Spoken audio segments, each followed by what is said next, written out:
He had been a Christian pastor for almost 20 years. Every Sunday, people listened to his sermons, trusted his words, believed in his certainty. No one ever imagined that behind that calm voice, there were questions he never dared to say out loud. Then one quiet afternoon in a library, something unexpected happened. Not a debate, not an argument, just the soft sound of a young Muslim man reading the Quran under the sunlight. A simple moment that should have meant nothing, yet it stayed in his heart longer than any sermon he had ever prepared. What kind of words could shake a man who had spent half his life preaching? What did he hear in that recitation that made him return again and again to the same place, sitting across from someone half his age, asking questions he once thought he already knew the answers to? This is not a story about pressure or force. It is about curiosity, about late nights filled with restless thoughts, about a pastor who began reading a book he once only studied from a distance and slowly felt something inside him changing. He risked his reputation, his position, the respect of his community, all because of a quiet search for truth that started in the most ordinary place. How does a respected church leader walk away from the pulpit and choose a completely different path? What did he find in the Quran that he felt he had been missing all along? Stay with this story, because what began as a random afternoon in a library became a journey that would turn his entire life upside down. He was 42, a Christian pastor who had spent more than half of his life inside the walls of a church. Every Sunday morning he woke up before the sun rose, while the air was still cold and quiet. He would sit on the edge of his bed for a few minutes, rubbing his face, whispering a short prayer before starting the day. It had become a habit so old that he no longer thought about it. It was just who he was. The church he served was not very big, just a modest building at the corner of a busy street. The paint on the walls was slightly faded, and the wooden benches creaked when people sat down. But to him it felt like home. He knew every crack in the walls, every stain on the carpet near the altar. He had baptized children there, married young couples, and stood beside coffins offering comfort to grieving families. On Sundays he would stand behind the pulpit, holding his Bible with both hands. His voice was calm and steady, the kind of voice people trusted. He spoke about love, forgiveness, sacrifice. The congregation listened quietly, some nodding, some wiping tears from their eyes. After the service, many would line up just to shake his hand and thank him for the sermon. He always smiled, always asked about their families. During the weekdays, he taught small Bible study classes. A handful of teenagers would gather in a simple classroom behind the main hall. He tried his best to make the lessons interesting. Sometimes he used stories from his own life, sometimes he asked them questions to make them think. He enjoyed those moments, seeing young minds wrestle with faith and doubt. His life looked stable from the outside. He had a small house not far from the church. The walls were filled with shelves of books, mostly theology and history. In the evenings, he would sit by the window with a cup of coffee, reading under the warm yellow light. The street outside was often noisy, but inside his house, it felt calm. Yet, in the quiet of the night, when no one was around, he sometimes felt a strange emptiness. It was not something dramatic, just a soft question at the back of his mind. He had spent years preaching about certainty, about truth, about salvation. But sometimes he wondered why his own heart did not always feel as sure as his words sounded. He never told anyone about that feeling. A pastor was supposed to be strong in faith. People came to him with their doubts, not the other way around. So he buried those questions deep inside, convincing himself that every believer goes through moments like that. It was normal, he would say to himself. On Wednesdays, he visited church members who were sick or elderly. He would sit beside hospital beds, holding fragile hands, praying softly. He truly cared about them, His compassion was real. That was what made him respected. He was not just a preacher. He was present in people's pain. Sometimes, after a long day, he would walk alone through the city before going home. He liked passing by the old buildings, the bookstores, the small food stalls. The world felt bigger than the church walls, and he often found himself thinking about how many different beliefs and lives existed beyond his own community. But the next morning, the routine would begin again. Church, teaching, meetings, prayers. A steady rhythm that had shaped his identity for decades. He did not know that soon, something very small and unexpected would quietly step into that rhythm and change everything he thought he understood about faith. It started on an ordinary afternoon. The pastor had finished a meeting at church earlier than usual, and instead of going straight home, he decided to stop by the public library downtown. He told himself he needed a few reference books for his next sermon. The place was old but peaceful, with tall shelves and the faint smell of paper and dust that always made him feel calm. He had been there many times before, but that day something felt different. As he walked past the history section, he noticed a young man sitting alone near the large window at the back. Sunlight poured in, falling across the table and lighting up the pages of a book the young man was reading. The pastor slowed down without realizing it. The book was not thick like most academic books. It was placed carefully on the table, and the young man leaned slightly forward, reading with deep focus. His lips moved quietly, almost like he was whispering to himself. The pastor noticed the Arabic script on the page. He knew enough to recognize it. It was the Quran. The young man looked around 25. His clothes were simple, neat, but not fancy. There was something calm about him. Not the forced calm of someone trying to look spiritual, but the natural kind, like he was completely at ease with where he was. Every now and then, he would pause, close his eyes for a second, then continue reading softly. After a while, the pastor realized the young man was not just a visitor. A couple of people approached him to ask about book locations, and he answered politely. Later, he stood up and walked toward the front desk. That was when the pastor understood. He was one of the librarians. The young man worked there as a library keeper. His days were simple. He organized returned books, helped visitors find what they needed, updated records on the computer, and made sure the place stayed quiet and orderly. It was not a glamorous job, but he seemed to do it with care. Even the way he arranged books on the shelf looked thoughtful. During his break, instead of scrolling on his phone like many others, he would sit by the window and read the Quran. Sometimes he read silently, sometimes in a very low voice. It was not loud enough to disturb anyone, just a soft murmur that blended with the quiet hum of the library. There was no performance in it. He read like someone who needed those words. The pastor found himself watching from a distance, pretending to browse the shelves. He felt something he could not quite explain. He had met Muslims before. He had read about Islam from a theological perspective.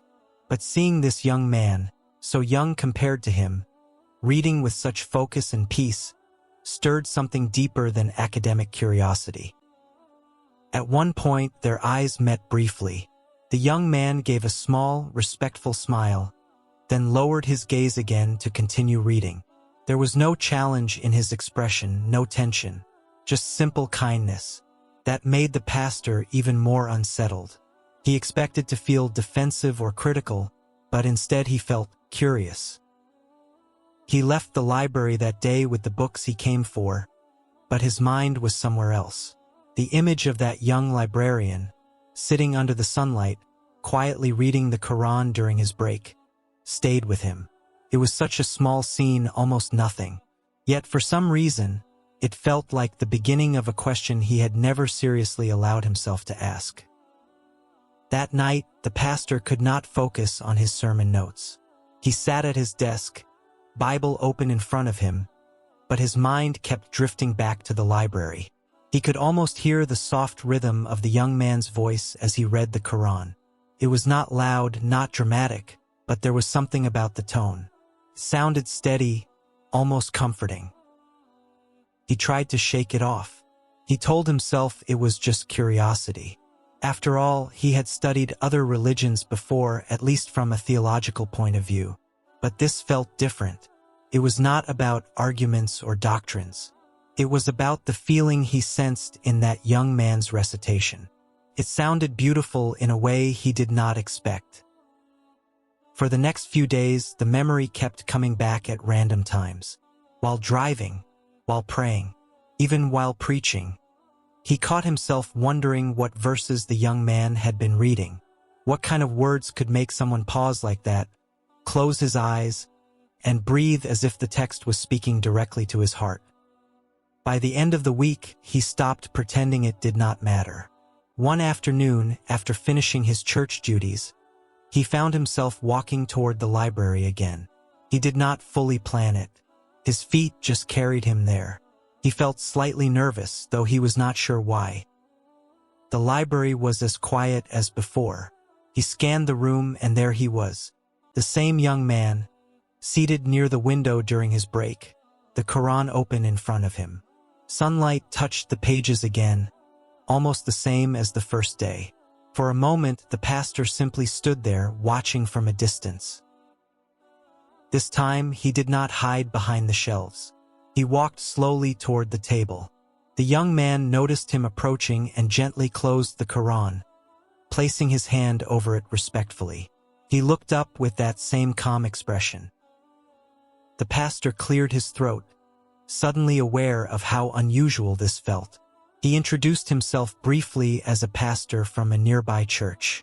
The young man nodded politely and introduced himself as well, explaining that he worked there as a librarian. Then the pastor said what had been on his mind all week.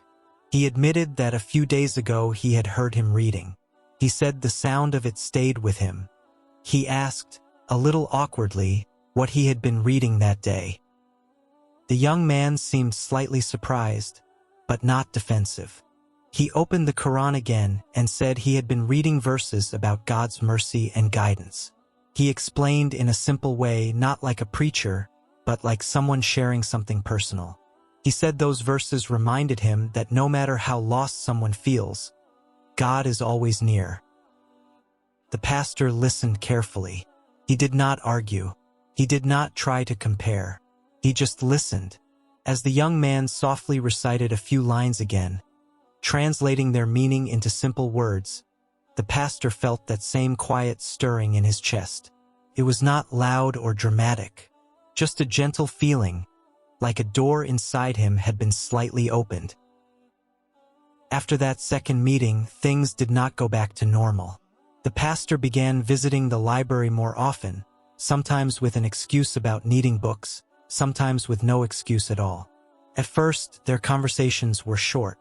A few questions about what the Quran says about God. A few quiet explanations from the young librarian, spoken in a calm and simple way. What surprised him was how natural it felt. The young man never tried to pressure him. He never said you must believe this or you are wrong. He just explained what Islam teaches. About one God, completely one. About prophets sent to guide humanity. About accountability, mercy, and direct connection with God without intermediaries. The pastor started borrowing a translation of the Quran. He read it at night in his study, the same place where he had prepared sermons for years.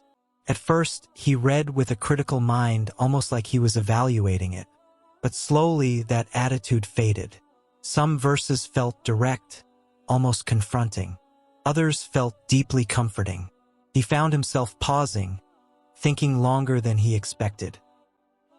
They began meeting outside the library too, sometimes at a small coffee shop nearby. The young man would explain basic things. What prayer means in Islam. Why Muslims bow and place their forehead on the ground. Why the Quran is recited in Arabic. The pastor asked difficult questions. About Jesus. About salvation. About doubt. The answers he received were not aggressive. They were steady, consistent. One night, Alone in his house, he read verses about the oneness of God. The words were simple, but they felt heavy in his heart. He realized that for years he had tried to explain complicated theological ideas to himself and to others. Now he was reading something that spoke about God in a way that felt clear and direct. No layers, no confusion. The struggle inside him was not small. He thought about his church, his congregation, the people who trusted him, his identity as a pastor for almost 2 decades. Changing his belief would not be a small adjustment. It would change everything. He spent nights unable to sleep, walking back and forth in his living room, praying, asking God for guidance. The young librarian noticed the tension in him but never pushed. He simply said that guidance comes from God, and that faith must be sincere. He suggested that the pastor pray directly to the Creator, asking for truth without fear of consequences. That advice stayed with him.